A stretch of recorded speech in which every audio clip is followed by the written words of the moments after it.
하나님 말씀 봅니다. 여호수아 14장 5절과 6절의 말씀 우리 함께 읽도록 하겠습니다.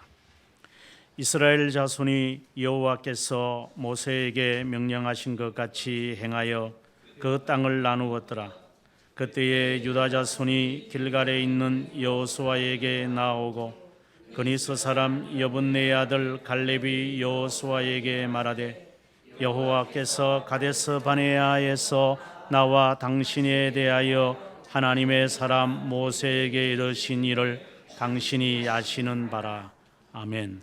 오늘 읽은 말씀 가운데서 14장 1절의 말씀 우리 함께 읽도록 하겠습니다. 이것은 이스라엘 자손이 가나안 땅에서 받은 기업 고 제사장 엘르아살과 눈의 아들 여호수아와 이스라엘 자손 지파의 족장들이 분배한 것이니라. 아멘. 성경에 보면 1달란트 받은 사람, 2달란트 받은 사람, 5달란트 받은 사람 차이가 있는 것처럼 우리가 해석을 하지만 그것은 차이가 없습니다. 신명기 28장에 의하면 머리가 되고 꼬리가 되지 않게 해달라고 기도하는 축복의 기도가 있는데 그 말씀의 의미는 우리가 머리가 되어야 한다는 의미는 아닙니다. 하나님께로부터 우리가 어떠한 소명을 받았는지를 마치 직업을 우리가 소명이라고 이야기하기도 하지만 좋은 의미죠. job이라고 하는 영어를 이제 vocation이라고 또 보통 이야기를 하니까 보통 우리가 생각할 때에 어떠한 직업을 가져서 하나님께 영광을 돌린다 뭐 이렇게 말들을 합니다.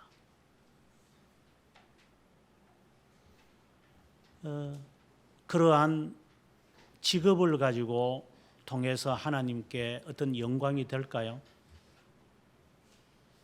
완전하신 하나님께서 우리의 어떠한 행위로 인하여 하나님께서 만족을 하셔가지고 영광을 받으신다고 우리가 생각을 하고 있다면 우리가 다시 한번 재고해 봐야 됩니다. 다 머리가 되고 꼬리가 되는 사람들은 복을 못 받은 사람이고 하나님으로부터 은혜를 못 받은 사람인가요? 오늘은 우리가 소명에 대해서 한번 생각해 보려고 합니다. 보통 소명이라고 할 때는 부르심하고는 관련을 지으면 안 됩니다.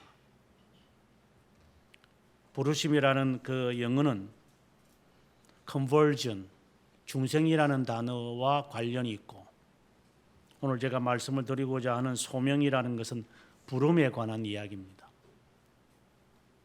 부르심은 하나님의 선택된 자를 하나님께서 중생시키시고 그리고 교회로 부르시는 외적 부르심이거나 아니면은 내적으로 그 확신을 갖게 하시는 내적인 부르심이 있습니다. 그리고 난 다음에 이제 하나님 안에서 부르심을 받은 사람들이 부름을 찾게 됩니다. 그것을 우리는 보통 소명이라고 그럽니다. 신학생이 되거나 목사가 되는 사람이 다 소명을 받았다. 저는 그렇게 생각하지 않습니다. 목사는 좋은 소명을 받았고 일반 성도는 나쁜 소명을 받았다고도 생각하지 않습니다. 하나님의 소명에는 차이가 없습니다. 그것이 세상적으로 보게 될 때는 좀 귀하게 보일 수도 있겠지만 하나님 보시기는 관점에서는 전혀 차이가 없습니다.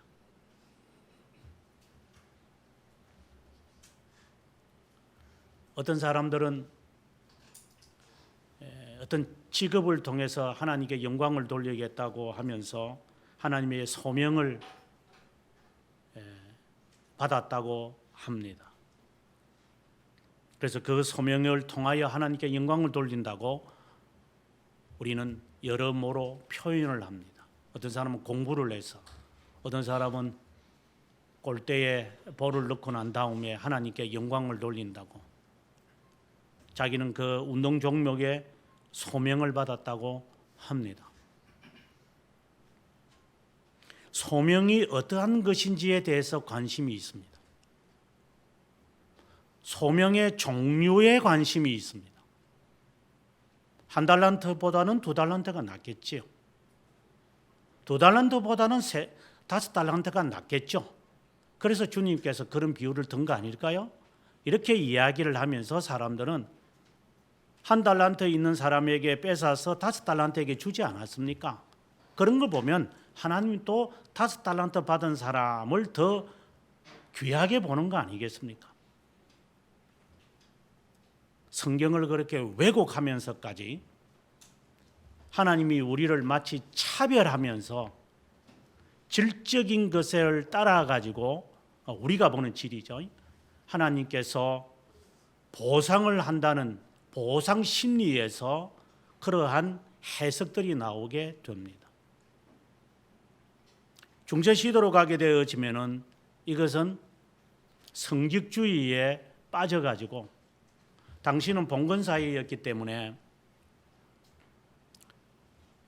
계급 사회였습니다.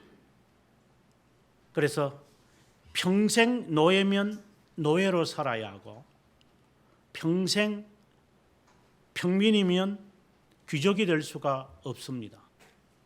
마치 카스트 제도처럼 우리는 상상이 안 되는 거죠. 그러나 상상을 하려면 보통 사람들이 말하는 흙수저,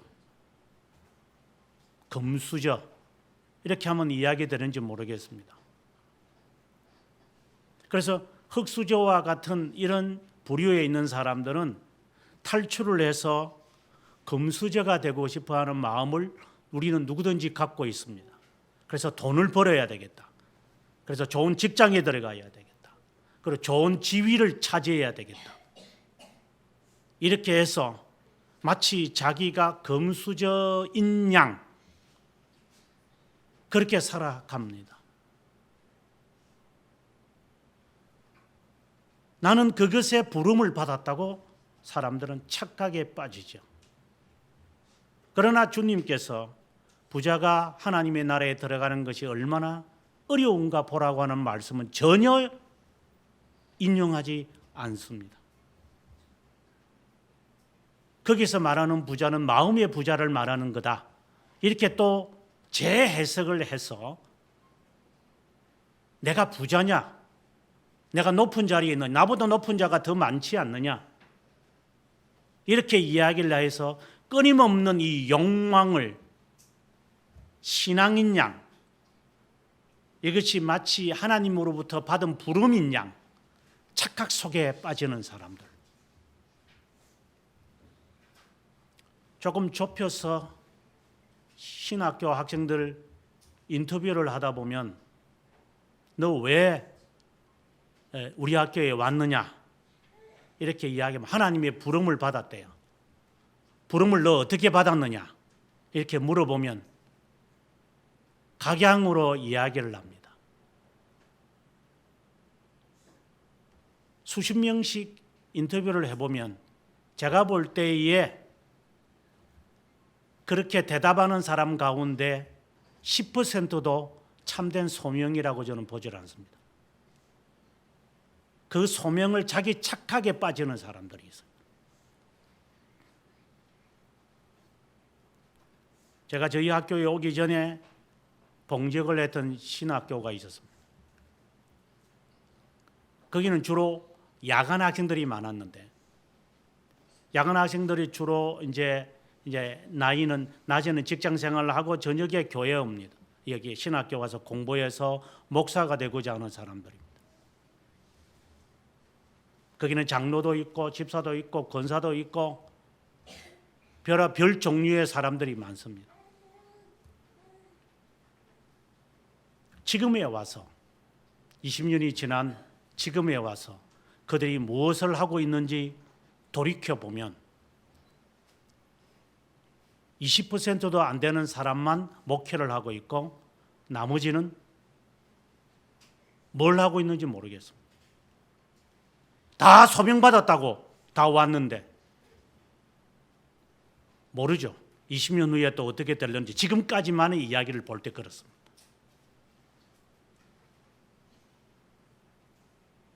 저는 그런 사람들에게 정말 질문하고 싶습니다.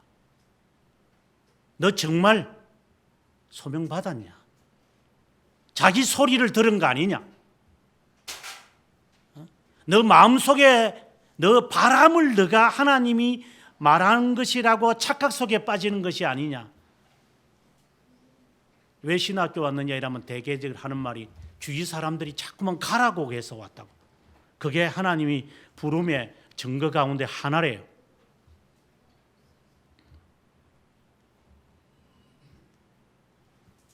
왜 당신 보고 가라고 하느냐 이렇게 물어보면 교회 일 열심히 하고 기도 생활 많이 하고 교회 봉사 많이 하고 전도 많이 하고 잘 가르치고 그러니까 사람들이 신학교 가서 목사 되라 이렇게 해서 온대요.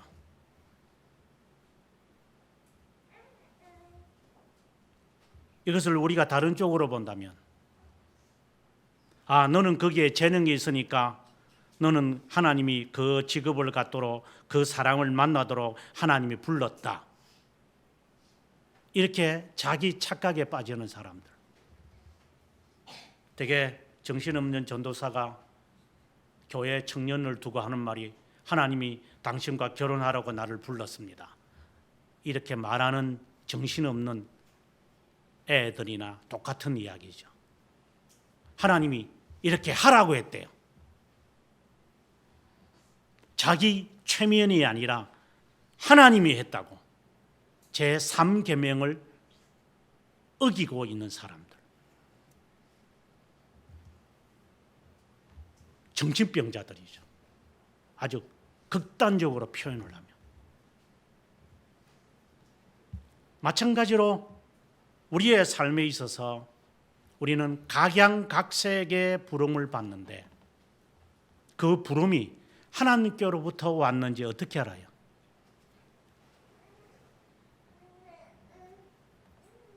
자기가 하고 싶어서 하나님의 이름을 핑계대는 거 아니에요? 그냥 솔직하게 내가 하고 싶어서 한다고 말하면 좀 죄송한가요? 자녀를 위해서 한다? 교회를 위해서 한다? 하나님을 위해서 한다고 우리는 아주 작은 것에서부터 큰 것에 이르기까지 부름에 대해서 핑계를 다 댑니다.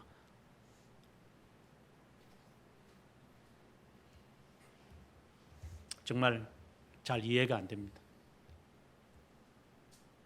오늘 저는 이 여호수아 14장을 계속해서 반복해서 읽으면서 이 말씀이 우리에게 주는 의미가 뭘까? 이야기는 아주 단순합니다. 이 말씀에서 제가 소명이라고 하는 단어를 제목을 붙이는 이유를 제가 말씀을 드리려고 합니다. 오늘의 이야기는 우리가 지난번 공부하면서 동영상에서 보았듯이 1장에서 12장까지는 이 모든 내용들은 이제 전쟁하는 이야기입니다. 가나안 땅에 들어가서 지난 시간에 우리가 아이성 치는 이야기를 했습니다만 전쟁하는 이야기, 정복하는 이야기. 이제 13장부터 시작해서 22장까지는 기업을 분배받는 이야기. 마지막 23장과 24장에서는 하나님에게 이제 충성해야 한다 하고 마지막으로 여호수아가 유언을 남기는 이야기로 끝납니다. 오늘은 마치 그 이야기의 서은처럼 보입니다. 그런데 하나 흥미있는 것은 14장의 이 이야기는 앞으로 계속해서 전개되겠지만 유다 족속에 관한 이야기가 대부분 차지합니다. 15장도 그렇고 16장도 그렇고 17장도 그렇고 다른 지파의 이야기는 아주 단순한데 유다 지파의 이야기가 상당한 분량을 차지합니다. 바로 유다 지파에 속한 사람이 갈렙입니다. 갈렙은 유다 본래 그 사람의 족속은 유다 지파가 아니에요. 왜냐하면 오늘 성경에서 분명히 말하기를 6절에 보게 되어지면은 그니스 사람 여분네의 아들 갈렙이라고 되어 있어요. 창세기 15장 19절에 보게 되어지면은 가나안 족속 이 가운데서 그니스 족속이 있다고 해요. 본래 갈렙은 아브라함의 후손이 아니에요. 그런데 이 사람이 유다 지파의 대표자가 되어가지고 정탐꾼이 되었어요. 가나안 족속이에요, 이 사람은. 그래서 계속해서 그니스 사람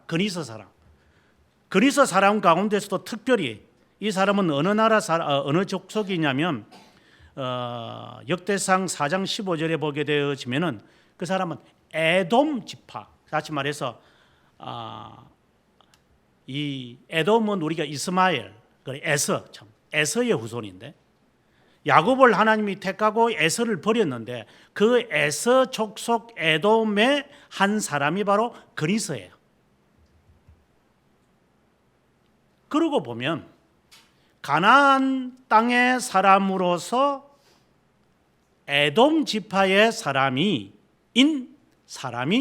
유다 족속의 대표자가 된 거예요. 쉽게 말해서 흙수저가 금수저가 된 사람이에요. 어떻게 그런 일이 있을 수 있을까요?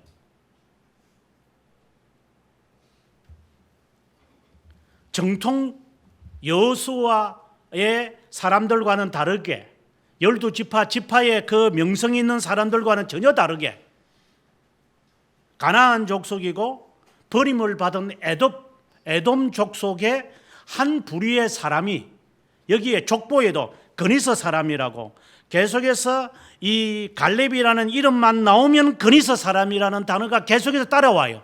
너는 그니스 사람이야. 너는 그니스 사람이야. 너는 유다 족속이 아니야. 그런데 유다 지파의 대표자가 되는 거예요.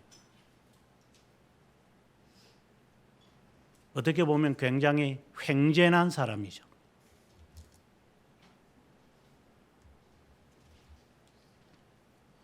근데 이 사람이 오늘 본문에 의하면 유다 지파가 받아야 할 그 땅을 받기 전에 먼저 여호수아를 찾아오는 겁니다.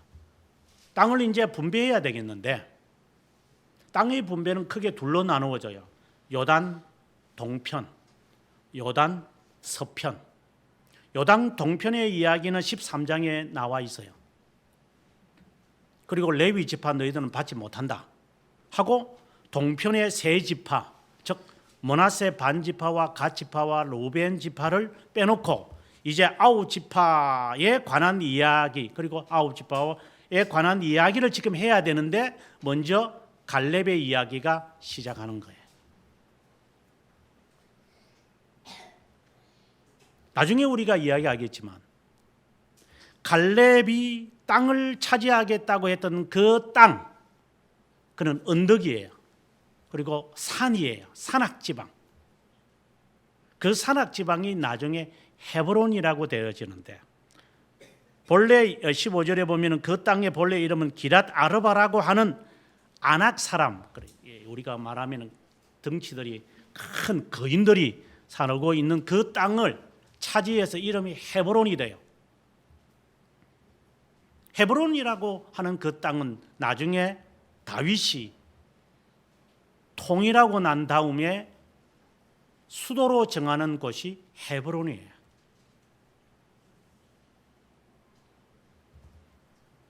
유다의 족속 가운데 한 사람이 예수 그리스도가 등장을 해요. 거기에 이 갈렙이라고 하는 사람의 이름이 등록되는 거예요. 지난 주에는 우리가 라합이라고 하는 기생 출신인 여자가 예수님의 그 족보에 유다의 그 족복 안에 들어옵니다. 이거는 어떻게 보면 신분의 놀라운 급성장이죠. 여분네의 아들 갈렙도 마찬가지인 사람인 것입니다. 이 사람이 이제 아우 지파를, 그러니까 요단강 서편에 있는 땅에서 이제 땅을 분배하기 전에 그가 먼저 나와서 하는 이야기입니다. 6절에 보게 되어지면은 저 나이가 85세입니다 라고 이야기합니다. 제가 40세에 7절에 보면 민수기 13장의 이야기를 끄집어냅니다. 가데스 바네아에서 내가 유다 지파의 대표자로서 내가 가나안 땅을 정탐하러 왔을 때 당신과 내가 이 산으로 올라가야 한다고 주장했고 나머지 사람들은 반대했습니다. 그때에 우리의 지도자였던 모세가 나에게 약속한 게 있습니다. 너가 밟는 땅은 너 것이 될 것이다 라고 했는데 오늘 그 약속을 저에게 실행시켜 주십시오 라고 이야기를 합니다. 그렇다면 아브라함의 조카였던 롯은 산에 올라가서 동서남북을 이리 다 살펴보니까 소돔과 고모라가 아직 멸망하기 전인 그 땅은 옥토라, 내가 저 땅을 차지하겠습니다 라고 했는데 여호수아에게 말하는 갈렙은 전혀 다르게 험산 중령과 같은 그런 언덕이 있고 풀도 없는 잔디도 없는 험한 산을 제가 차지하겠습니다. 그 땅을 차지하고 있는 사람들은 아낙 자손들입니다. 거인들이죠. 제가 쳐서 쟁취하겠습니다. 제 나이가 지금 아직도 건전합니다. 싸울 수 있습니다. 저에게 주십시오. 우리는 하나님 앞에 기도할 때 어떻게 해요? 하나님, 비단길을 깔아놓고 카페 위에 걸을 수 있는 길을 주세요. 하나님, 이겁니다, 이거. 여기를 내가 차지해야 되겠습니다. 그래서 하나님께 영광 돌리겠습니다. 그것이 마치 하나님의 부름이라고 우리는 착각 속에 빠지는 거죠.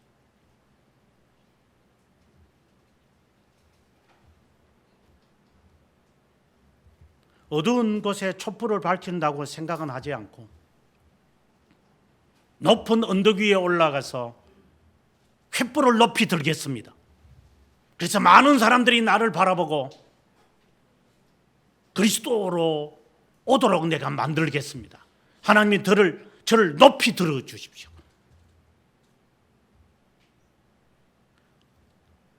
갈렙이 그런 말을 했을까요? 갈렙이라고 하는 이름의 뜻이 뭘까요? 갈렙이라고 할 때 갈이라고 하는 본래는 칼이라는 말이죠.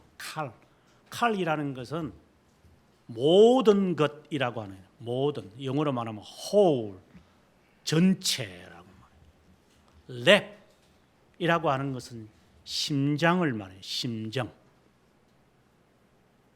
그래서 우리말로 표현을 하면 전심으로 라고 하는 뜻을 갖고 있는 갈렙이라는 이름의 뜻이에요. 오늘 본 성경에도 잘 나타나요. 예를 들어서 8절에 보게 되어지면 하나님 여호와께 충성하였으므로, 9절에 내 하나님 여호와께 충성하였은즉, 14절에 이스라엘의 하나님 여호와를 온전히 좇았음이니라. 이런 단어의 표현에서 갈렙이라고 하는 사람의 성격이 잘 나타나요.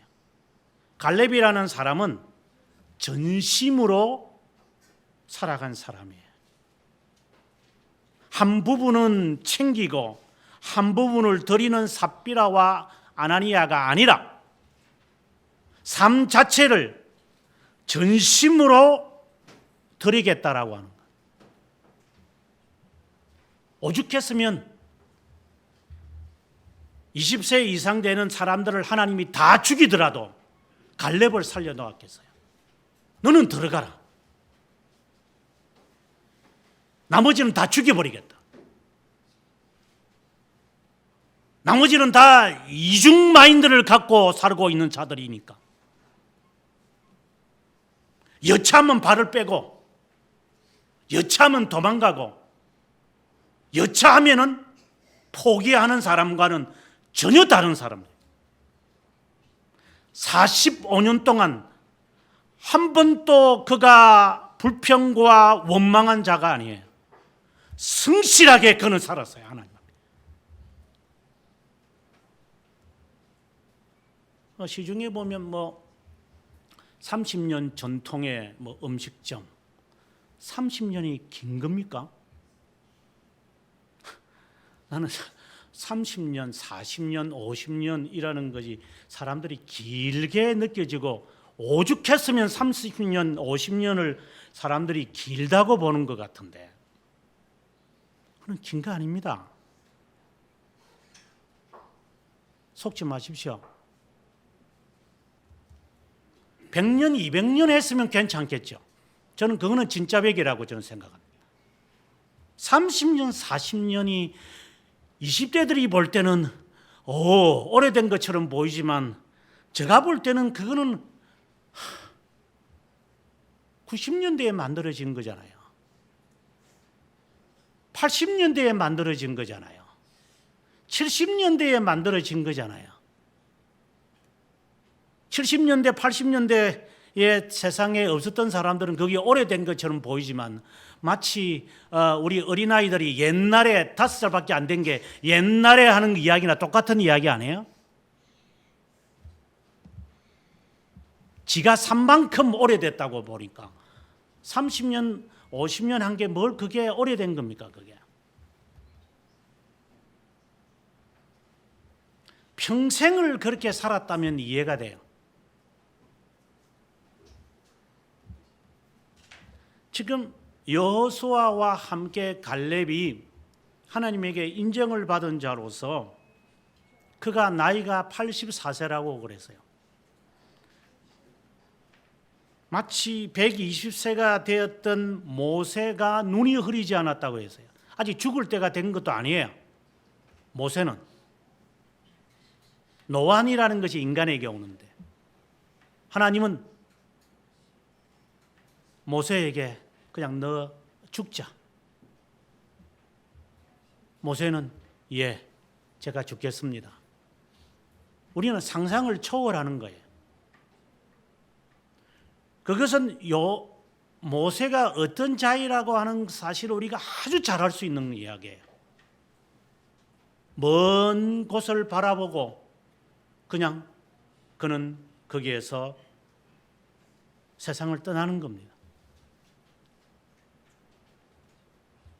마치 그 사람을 본받는 것처럼 여호수아와 갈렙 이 두 사람은 정말 모세를 보조해서 45년을 열심히 뛴 것 같아요. 특별히 갈렙은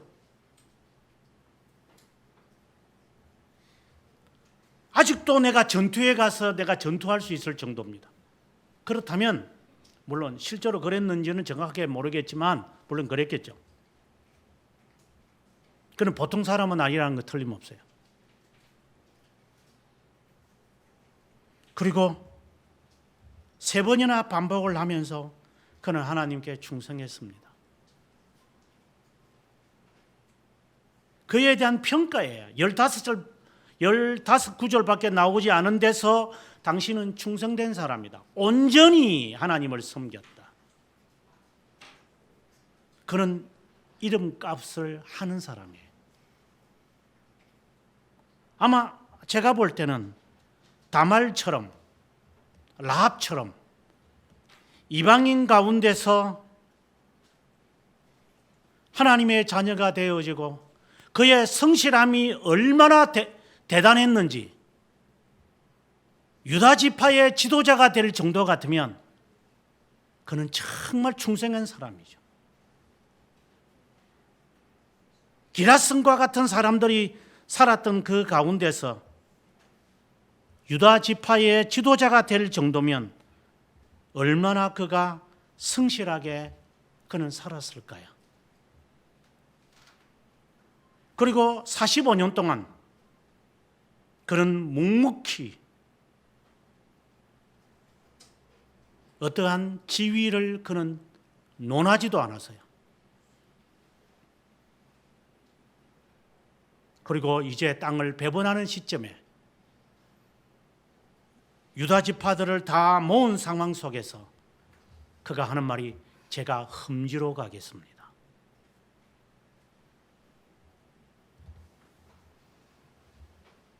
저 푸른 밭, 기름진 땅으로 가는 게 아니라 저는 험지로 가겠습니다.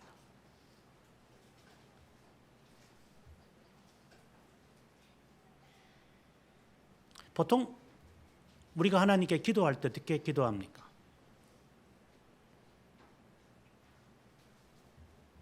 방금 우리가 찬송을 불렀습니다마는 멸시천대 제가 받고 영광 하나님께 받으십시오.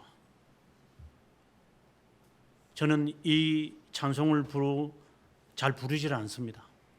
제가 이 말씀대로 살지 못하기 때문일 수도 있겠죠.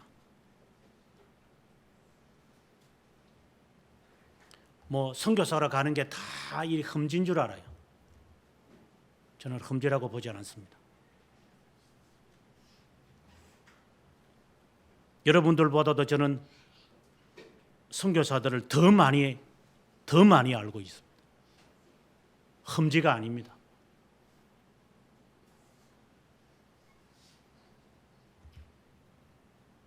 그러면 저 시골에 가서 목회하는 것이 험지일까요?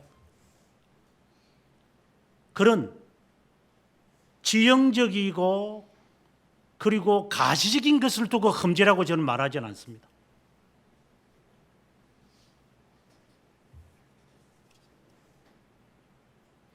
왜? 하나님은 그런 것을 통하여 영광을 받지 않으시기 때문이죠.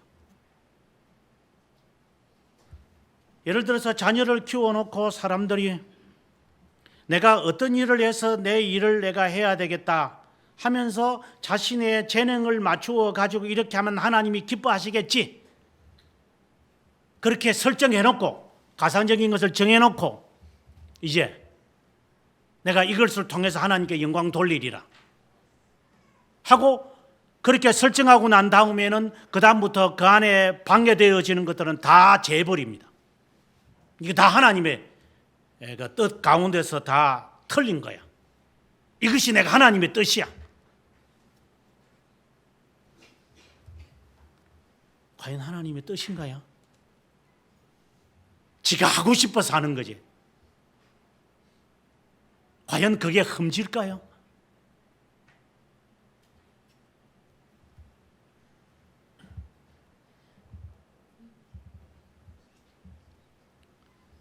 좋은 대학을 간다거나 좋은 직장을 가서 합격되어 가지고 하나님께 영광 돌리겠다고 합니다. 그게 흠집니까? 그래가 직장 들어가고 난 다음에 주일날 상사가 오늘 내하고 같이 어디를 가야 할까 했더니 당장 쫓아갈 놈들이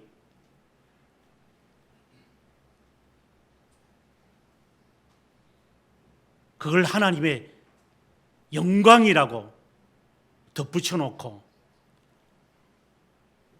그것에 하나님의 부름을 받았다고 이야기를 해요. 참 기가 차는 이야기들이죠. 그게 흠지라고 생각이 들어요. 어떤 종류를 가지고 흠지라고 말해서는 안 됩니다. 일평생 하나님이 나를 부르심 외에 이 지상에서 하나님이 나에게 맡기는 부름이 있어요. 갈렙은 그것을 알고 있어요. 대표적인 사람이 모니카와 같은 사람이에요. 그 여인은 한 게 없어요. 평생. 자기 아들 하나 변화시키는 일에 그는 평생을 바친 56년을 바친 여자예요. 그 어떤 것도 그에게는 꿈이 없어요.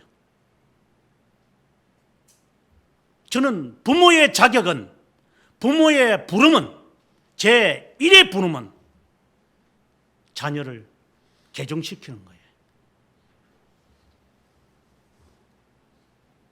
정통 기독교인으로 나는 만들기로 그의 소명을 거는 이야기예요. 네 가족이나 변화시켜라. 목사들 가운데 보면 자기 가족은 전도시키지 못하면서 남을 전도시키겠다고 덤벼드는 사람들이 있어요. 저는 코미디를 한다고 저는 봅니다. 네 가족에게도 인정을 받지 못하는 너가 누구에게 충성을 맹세한다는 거예요. 거짓말쟁이들이.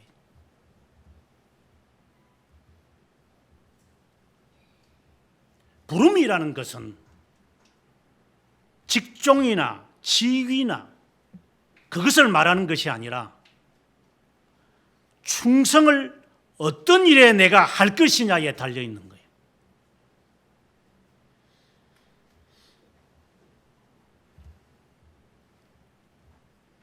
부모가 되어서 자기 자녀 하나 개종을 시키지 못하는데 무슨 부름이 그에게 있어요?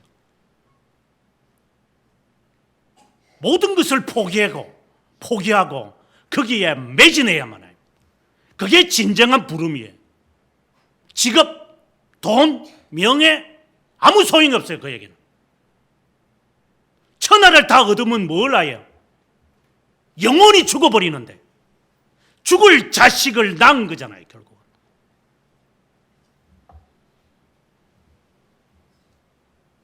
대리만족입니까?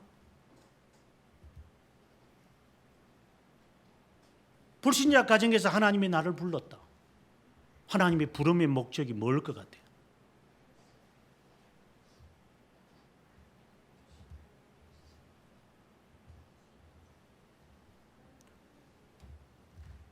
때와 기간은 우리가 모르죠. 우선순위가 어디에 있다고 보는 거예요?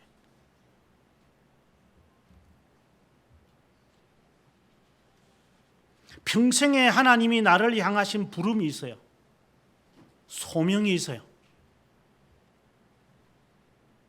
수단을 통해서 하나님은 그 목적을 향하여 가도록 하실 거예요.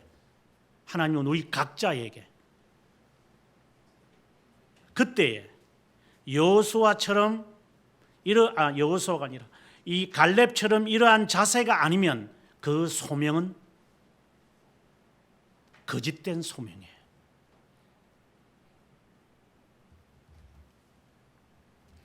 소명이 구체적으로 무엇이든지 간에 거기에 대한 자세가 우리가 나와야 해요.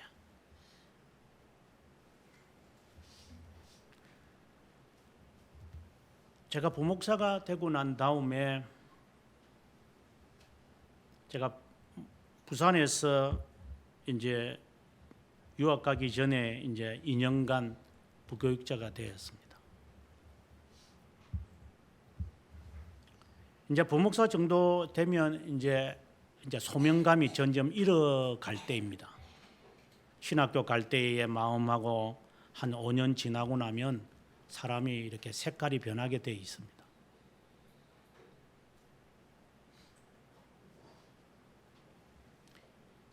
이제 목사가 됐으니까 라고 하는 이야기가 나옵니다. 왜 남자들이 바람이 납니까? 그렇게 사랑했던 여자와 결혼하고 난 다음에 바람나는 이유는 결혼하기 전에는 사랑하는 사람이었고 결혼하고 난 다음에 내 가족이니까 사랑하는 사람이 아니라 가족 중에 한 사람이라고 보기 때문에 마음에 해이함이 등장하기 시작합니다. 이거는 사람이기 때문에 어쩔 수 없는 거예요. 방심과 방종이 나오는 거죠. 그래서 제가 이제 목사가 되었잖아요. 목사가 되고 나면 목사에 대한 응당한 대우를 받아야 되겠다는 생각이 나오기 시작하는 거예요. 그래서 이제 강도사 때까지는 뭐 집을 안 주는 교회들이 많아요. 그래서 막 참 힘들게 살았죠. 그래 이제 부목사가 되고 나니까 교회에서 집을 주고 자동차를 주고 모든 연료 뭐 아마 애들이 학교를 갔으면 애 아마 등록금까지 그 교회는 굉장히 이런 그 혜택들이 많은 교회였던 거. 지금 생각하면 참 고맙고 감사한 교회라고 저는 생각을 해요. 그리고 사례금도 이제 갑자기 2배가 돼 버리고. 그런데 어느 날 어떤 일이 생기냐면 이제 담임 목사님 기사로 하시는 분은 그때 당시에 나이 한 40 후반, 저는 그때 30대 초였고, 근데 이분은 계속해서 월급은 어느 정도 받았는데 제가 강도사일 때는 그분의 금액보다 제가 이렇게 낮게 받아요. 제가 그 교회에서는 강도사는 아니었지만, 근데 목사가 되고 나니까 갑자기 이분보다도 더 많이 책정을 하는 거예요. 직장 같으면 이런 거죠. 예를 들어서 박사학위가 있는 사람, 대학을 졸업한 사람, 아니 고등학교 졸업한 사람, 회사에 딱 들어오면은 박사나 석사나 학위가 있는 사람은 벌써 이 본봉이 달라요. 이제 밑에서부터 뭐 중학교, 고등학교, 대학교 이렇게 올라오는 사람하고 그 금액을 달리하는 것처럼 교회도 그렇게 돼버린 거예요.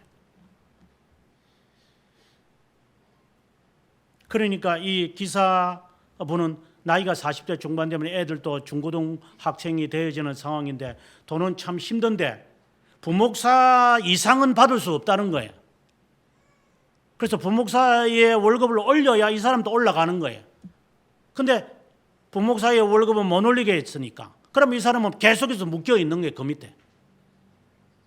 저는 그것을 바라보면서 마음에 죄책이 오기 시작했습니다.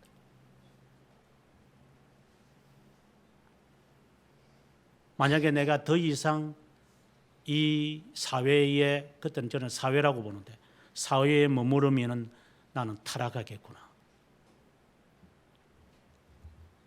목사의 대접을 받아야 한다는 이 마음이 어느샌가 슬그머니 나에게 들어와서 나를 좀 먹고 있었어요.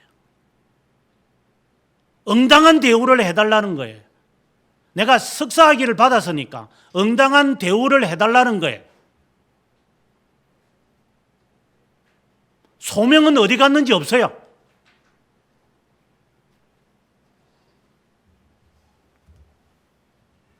아하, 내가 부패하기 시작하는구나. 올챙이 시절을 모르고 살아가는 놈이 되었구나. 다시 고생의 눈물을 흘려봐야 되겠다. 이제는 떠날 때가 됐구나. 이대로 자라서 담임 목사가 되면 간띠가 부어가지고 지방간이 돼가지고 간염으로 죽겠구나 하는 생각이 저를 섬뜩하게 몰아쳤어요.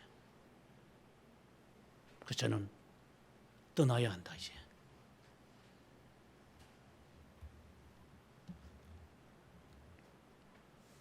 아마 저와 같은 생각을 하는 사람들이 꽤 있으리라고 저는 생각을 합니다. 사람이 변합니다. 부름을 받았을 때에 자신의 초심을, 처음 사랑을 잃어버리고 살아가는 사람. 멸시천대 제가 받고 영광과 존귀는 하나님 받으세요. 화장실 들어가기 전에 하나님 앞에 기도했던 내용은 다 까마귀를 먹었는지 다 까먹어버리고, 그것이 무엇인지, 제가 말하는 초점은 어떤 직업이나 어떤 지위 자체를 소명으로 보지 말라 이 말입니다. 어떤 일이든 어떤 지위든 그것에 대한 나의 자세가 중요한 거예요. 이게 참된 소명이에요.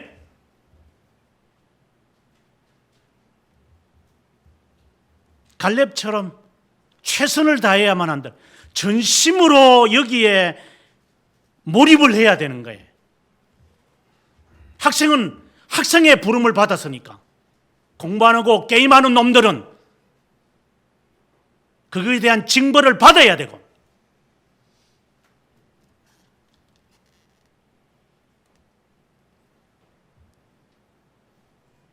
헛된 시간을 가지고 허비하는 사람은 그 대가를 받아야 되고,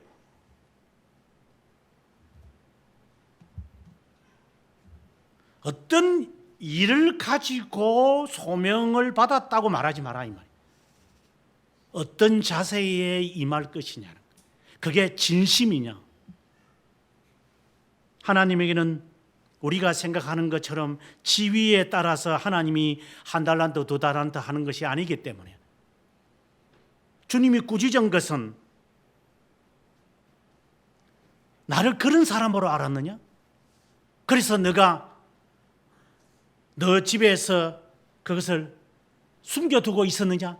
차라리 변리하는 사람에게 은행에 가서 맡기지. 그럼 차라리 이 말은 차라리 하지 말든가. 그러면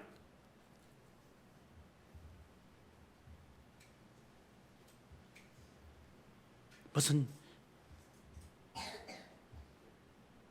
군철이 되어가지고 집사가 되고, 집사가 되어가지고 권사가 되거나 안수집사가 되거나 장로가 되어야 된다는 건가요?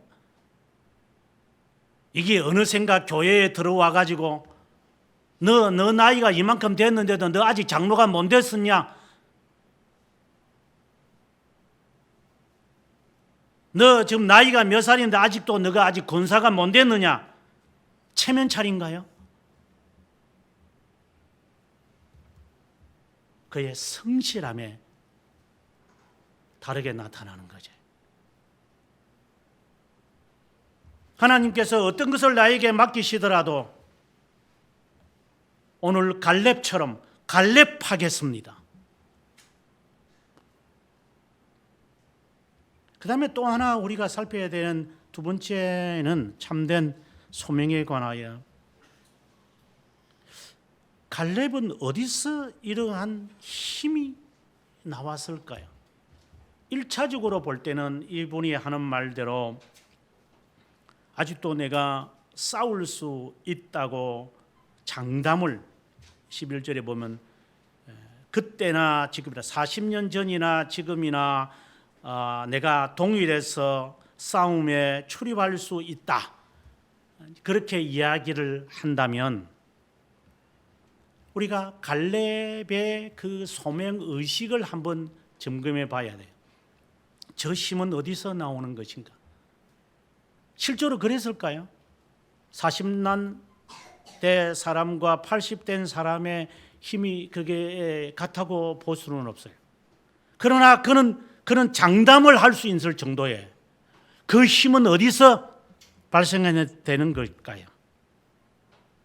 믿음이 있다고 사람들이 다 담대함이 있다고 착각하면 안 됩니다. 기도 생활을 한다고 사람들이 이런 담대함이 있다고 생각하면 안 됩니다. 저는 기도 생활을 하면서 그 12장, 그러니까 고린도전서 12장에 보면 그 은사장이 있는데 그 믿음의 은사가 있어요. 신유의 은사도 있고 뭐 여러 은사들이 있는데, 뭐 예언의 은사, 병 고치는 은사, 뭐 이런 여러 은사들이 있는데, 제가 어느 날 하나님께 이제 어릴 때 기도하면서, 그때 제가 지난 주일에 설교했던 것 같은데, 하나님, 제가 이 길을 제가 가려고 할 때 이것을 저에게 보장하는 것을 허락해 주시기를 바란다 하는 기도를 한 것 같아요. 그것은 열심이라는 단어였어요. 나는 머리가 뛰어나지도 않고 성격도 좋지도 않고 그리고 재능도 별로 없지만 하나 주님께 드릴 수 있는 것은 제가 갖고 있는 열정입니다.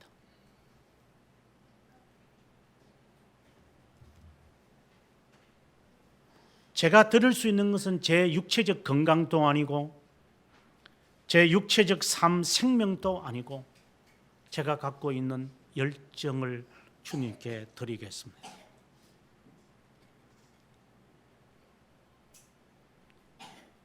그것에 따른 믿음을 저에게 허락해 주십시오.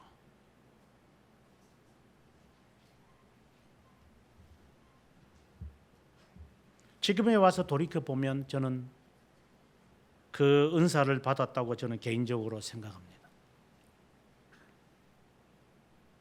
열정을 가지지 않고 사는 것이 부끄러웠습니다.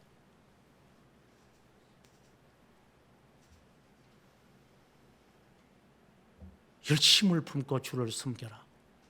열정을 가져라. 주를 위한.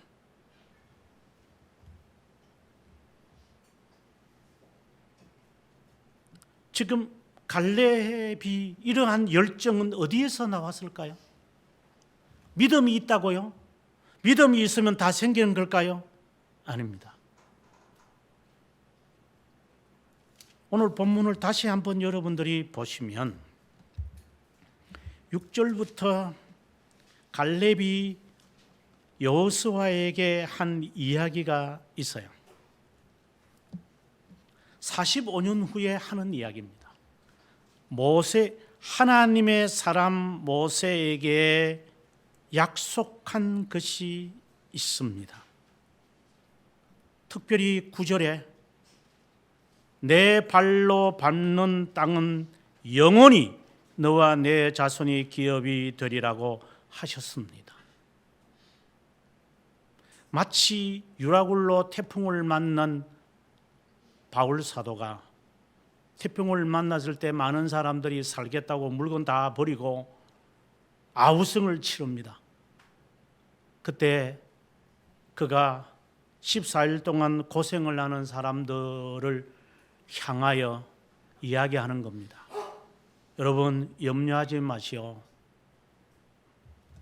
갇혀 있는 사람이에요. 죄수로 잡혀가는 사람이 하는 이야기입니다. 무슨 지위가 높은 사람이 하이칼라를 입고 하는 이야기가 아니라 죄수로서 하는 이야기입니다.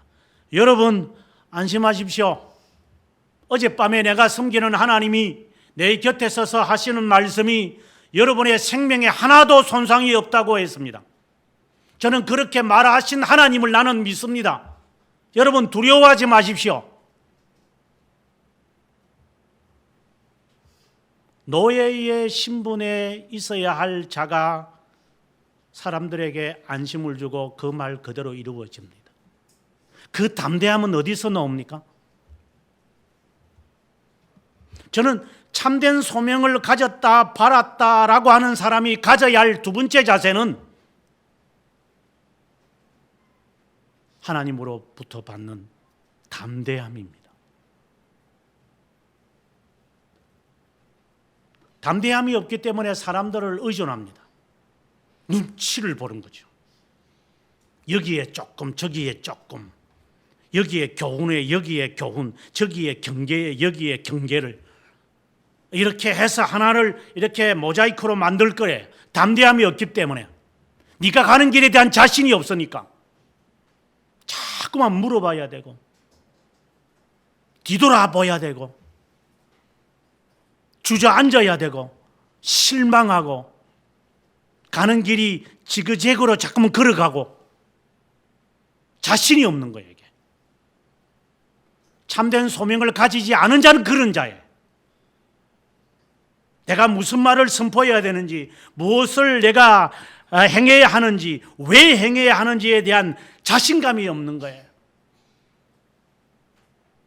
이 사람 만나면 이 말을, 저 사람 만나면 저 말을 계속해서 바꾸는, 제가 말하는 것은 고집을 말하는 거 아니에요.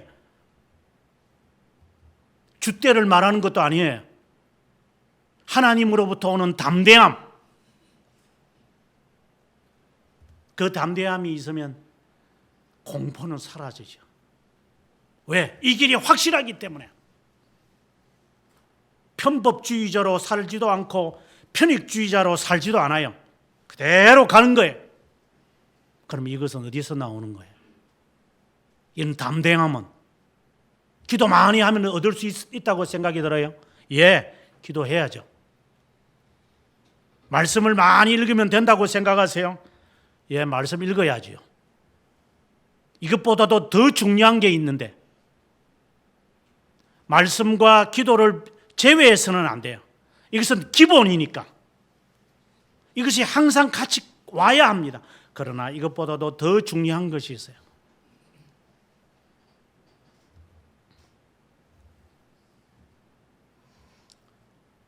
이 담대함은 바로 믿음에서 나오는 것으로,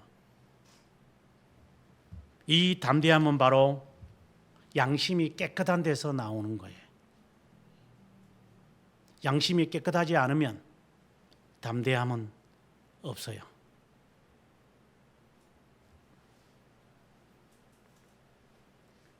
영국에서 이제 처음 도착을 해가지고 이제 영국 가면 처음 이제 운전하는 사람에게 우리는 뭐 자동차 뒤에다가 왕초보 어디로 튈지 모른다 이런 글을 써서 이렇게 말장난을 하는데 영국 사람들은 간단해요. 그냥 뒤에다가 L자를 그냥 스틱 같은 거 하나 딱 이렇게 붙이고 다녀. 그걸 러너라고 한 말이에요.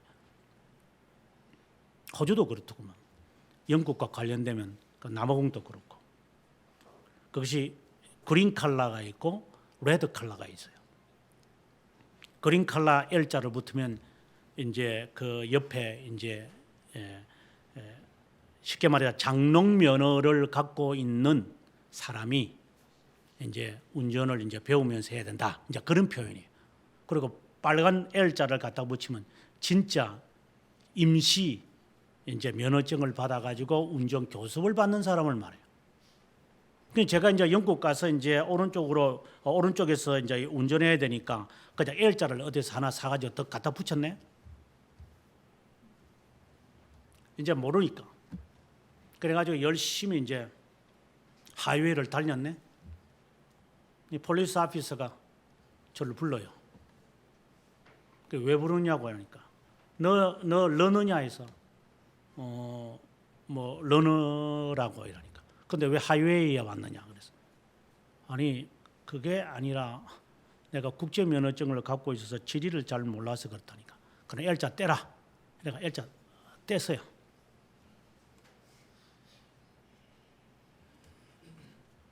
근데 이제 자동차를 타면 그때 우리 애들이 이제 6살, 3살이니까 장난을 마치잖아요. 지난번에 등산 갔다가 오늘 때도 그 위에 있는 선루프 끄집어내가 애들 세 놈이 그냥 모가지를 내고 막 그러던데 그 사진 찍어놨더만 누가 진짜 그거 자살행위인데 그걸 장난으로 보면 안 되거든요.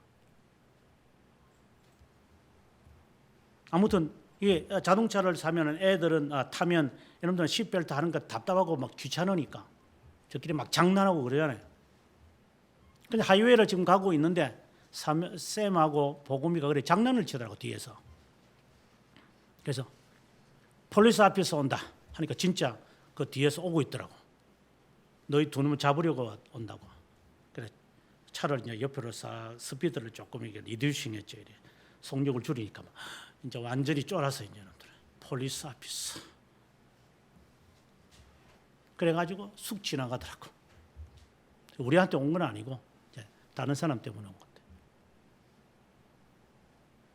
또 왜 그렇게 무서워하냐? 이러니까. 우리가 차 안에서 장난쳤으니까. 그래. 장난을 안 치면은 폴리스 앞에서 와도 괜찮잖아. 앞으로 장난 안 칠게 아빠. 그래 시트벨트 매고 가만히 뒷자리에 앉아 있어.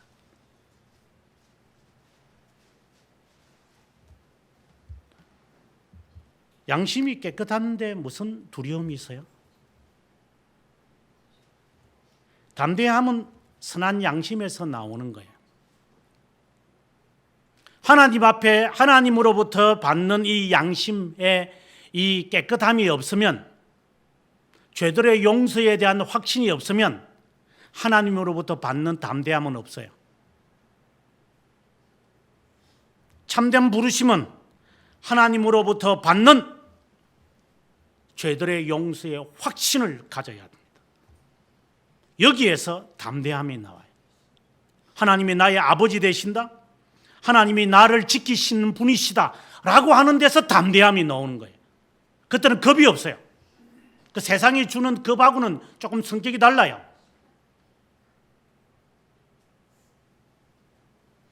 무지몽매하다라고 하는 말하고는 다르다고요. 무지하게 그냥 이렇게 아무나 이렇게 대놓고 가가지고 그 벽에 머리를 쳐박는 거하고는 성격이 달라요. 무모하게 그냥 투자하는 거하고 달라요. 지혜가 가미된 담대함이에요. 그것은 죄들의 용서의 확신에서 나와요. 그 전에, 그리고 그 소명을 받았다면 그렇게 네가 끝까지 갈 것이냐, 45년을, 거기에 대한 확신이 있어야 돼. 그렇지 않고 무턱 하나님께 소명받았다고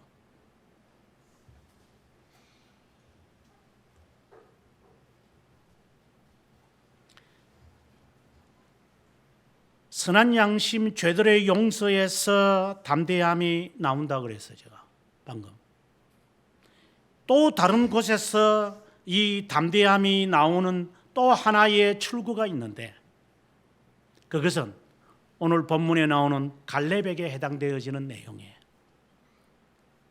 한편으로 보면 갈렙은 전혀 양심에 가책이 없었던 것 같아요. 그는 요구할 정도로 제가 45년간 제가 봉사했습니다. 얼마나 그가 성실하게 했다는 것이 그 말에서 그는 잘 나타나는 것 같아요. 그는 담대했다. 그런데 그보다도 더 중요한 담대함이 나오는 출구가 있었는데, 그것은 하나님의 약속을 신뢰하는 데서 나오는 거예요. 믿음은, 담대함은 약속에 근거하는 거예요. 그래서 믿음을 붙잡는 것 가운데 둘의 돌적기 가운데 하나가 약속이에요. 하나님의 약속에 대해서 그가 얼마나 발굴해내느냐, 하나님의 말씀 속에서 그가 얼마나 약속들을 캐내느냐라고 하는 거예요. 호미는 다 갖고 있지만 계속해서 캐내야 돼요. 하나님이 나에게 무슨 약속을 또 하시는 것인가? 그리고 평생에 나에게 하신 약속이 무엇인지 찾아내야 돼요. 그래서 그것에 계속해서 내 마음을 두고 있어야 돼요.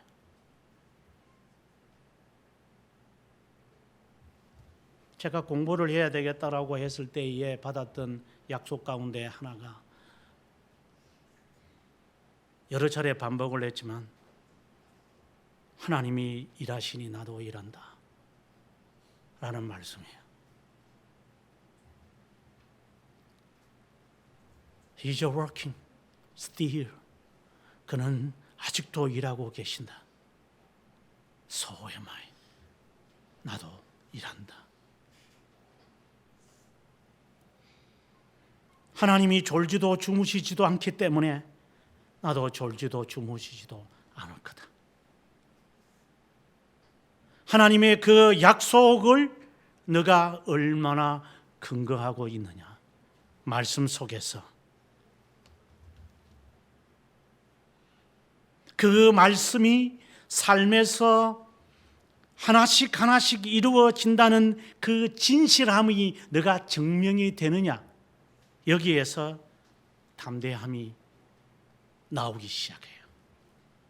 그래서 말씀의 성취죠, 약속의 성취를 말하는 거예요. 이것은 신앙의 경륜이라고도 이야기할 수 있고, 이건 다른 말로 말하면 신앙의 체험이라고도 말할 수 있어요. 여기서 담대함이 나오는 거예요. 아, 하나님은 이렇게 행하시는구나. 하나님의 약속은 이렇게 성취되는 것이구나. 그러면 나는 이렇게 살 것이다. 그것에 이 사람은 매진해야 돼요. 그 사람은 참된 소명을 받은 거예요. 선한 양심을 가졌느냐? 하나님 앞에 심판대 앞에 서서 너가 흠이 없다고 여기지느냐? 점검해야 돼.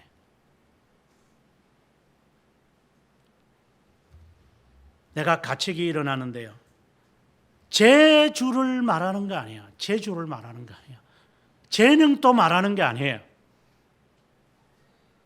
오늘 하나님은 저에게 주어진 그 일에 저는 양심의 가책도 없이 최선과 전신을 다하여 내가 하겠습니다. 그러면 하나님은 소명을 그에게 주신 거예요. 남겨놓고 행하는 사람들, 그는 소명받은 거 아니에요. 업적은 남기고 많은 일들은 분주하게 만들어 놓은지 몰라도 그는 소명은 아니에요. 지 이름을 날리려고 만들어 놓을 수는 있겠으나 하나님과는 상관이 없어요.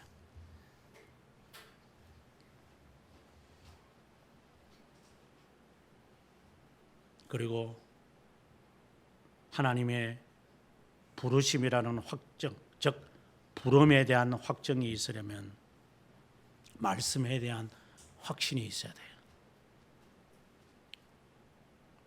그 책 제목에 그 조지 뮬러의 책 가운데 하나 보면은 하나님의 뜻을 아는 7가지 방법 책이 있어요. 조그마한 책이에요.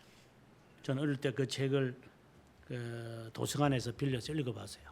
하나님의 뜻을 아는 길. 제가 읽고 뭔 소리인지 하나도 못 알아듣겠어요. 지금 신학을 다 끝나고 난 다음에 지금에 와서 봐도 엉뚱한 소리라고 저는 생각을 해요. 조지 뮬러를 제가 폄하하는 게 아니라 그 내용이 아무 의미가 없다라는 말을 제가 하고 싶은 거예요. 하나님의 뜻을 어떻게 안다는 거예요.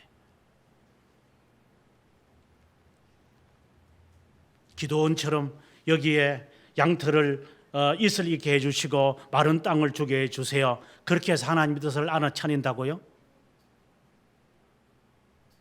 오늘 보니까 남부지방에 비가 온대요. 그러면 하나님 중부지방에 비 오게 해주세요. 그럼 하나님의 뜻이라고 제가 받아들일게요. 이렇게 사람들이 이야기를 그렇게 하라고 하는데 조지 뮬러가 말도 안 되는 소리를 하고 있어요. 차라리 새벽기도 마치고 나가면서 까마귀가 깍깍 하는 거 보면 오늘 뭐 새로운 일이 생길라는가, 차라리 그렇게 하지. 아니면 침을 튀겨가지고 탁 해가지고 왼쪽으로 가는 거 보니까 하나님께서 왼쪽으로 가라는가, 차라리 그게 낫지. 아니면 손에 가지고 주름살 해가지고 이게 몇 개나 해가 차라리 보지. 그따위 식으로 하나님의 뜻을 알아차리려고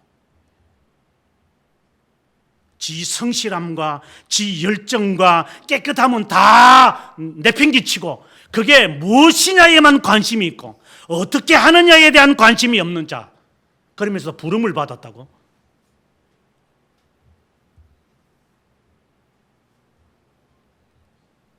하나님의 말씀에 끈기 있게 매진하지 않고 그 하나님의 뜻의 성취에 대해서 근거된 확신이 없으면서도 나는 부름을 받아서 나는 여기에 왔습니다. 부름을 받아서 내가 이것을 합니다. 라고 함부로 이야기들을 해요. 부름을 받기는 속된 말로 개코를 받았네.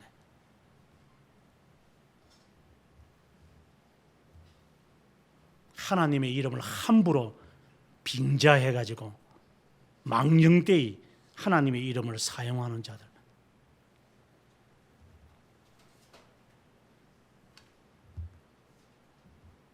정말 열심을 갖고 너가 성실한 마음으로 너가 그렇게 행할 수 있느냐? 그것이 무엇이든지 간에 그거는 부름을 받은 거예요. 내가 내 평생 내 이 자식 하나를 위해서 내가 최선을 다했다면 그 사람은 그것으로 하나님의 부름을 받은 거예요.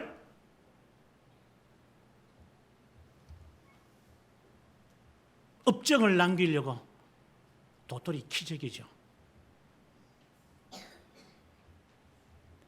책을 많이 써서 하나님께 영광이 된다고요? 솔로몬이 전도서에서 했던 말이 기억이 납니다. 사람을 범례케 할 뿐이다.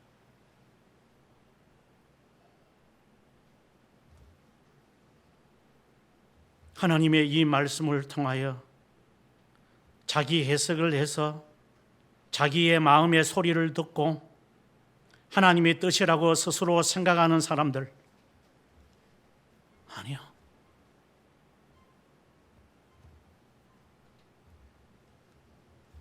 나는 지금에 와서 생각해 봅니다. 세상에서 가장 고귀한 일은 한 명이라도 그리스도에게 올바로 서게 했다면 나는 그것이 가장 고상한 일이라고 확신합니다.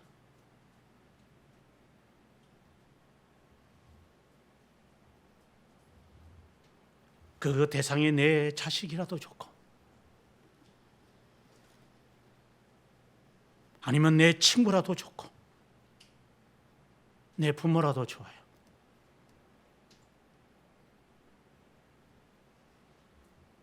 고구마 전도왕이라 이래가지고 수백 명을 수천 명을 전도하는 것이 부름이라고 저는 보질 않아요.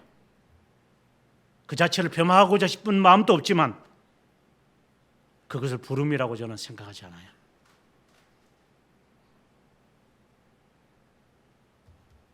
귀신을 쫓아내고 이적을 행하고 능력을 행했다고 하나님 앞에 자랑하겠지만 주님이 하시는 말씀, 내가 너희를 모른다. 네가 좋아서 했던 거 아니에요?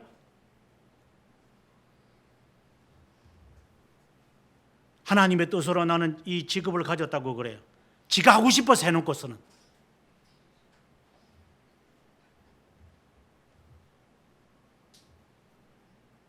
하나님의 소명을 받아서 나는 이렇게 행했다고 이야기를 해요. 양심이 마비된 사람들. 그저 주의 뜻이면 내가 이것도 행하고 저것도 행하겠습니다. 얼마나 내가 성실하게 행하느냐에 갈렙처럼 달라지는 것이지. 과업을 이루었고 평생 직업을 갖지 못하고 집안에 갇혀 있어도 그 사람은 부름을 받은 거예요.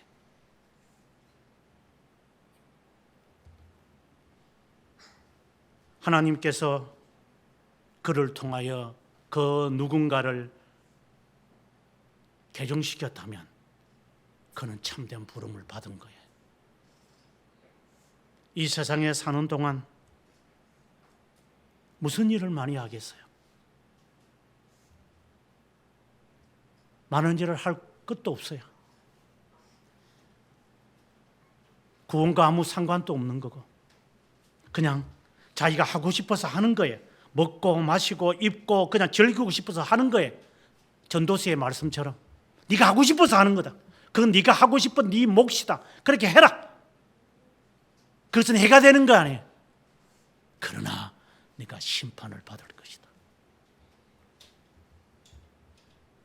그것을 염려하고 즐길 수 있는 한 즐겨라. 그 즐김이 아닐 것 같으면 오늘의 이 즐김은 너에게 해가 될 거다. 백해 무익한 것이 되고 말 것이다. 다시 한번 우리 자신을 돌아봐야 합니다. 오늘 너가 하고 있는 이 일이 너의 공로가 된다고 생각을 한다면 이미 선한 양심에서 벗어난 거예요. 그건 부름이 아니에요. 그냥 착각이에요. 착시예요. 그냥 오로라에 불과한 거예요. 내가 여기에 성실과 하나님의 약속에 근거를 두고 하나님의 말씀에 내 삶 속에 이루어졌음을 내가 확신하면서 인내하며 변하지 않고 그것을 행하고 있다면 그 사람은 부름을 받은 거예요. 그 일에 부름을 받은 거예요. 나는 내 평생 나는 이 조력하면서 사는 것이다. 그 사람은 그 부름을 받은 거예요. 앞에서 나서서 1인자로 2인자로 사는 것에 따라서 부름을 받은 게 아니에요. 다시 말하지만 자기가 하고 싶어서 한 거예요. 더 나아가서 참된 부름 중에 부름이라는 것은 부모 같으면 자기 자식을 주님에게 올바로 인도하는 것이라면 그는 최고의 부름을 받은 거예요. 천하를 다 얻어도 지옥 가게 만들면 그는 실패한 인생이니까.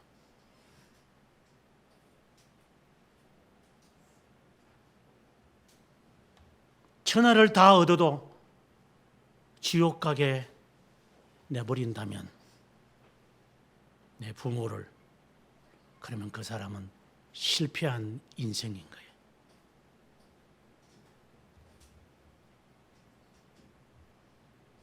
아무쪼록 우리의 삶에 있어서 다양한 부름의 종류들이 있겠죠. 그것을 이루기까지 주님은 쉬지 않으실 거예요.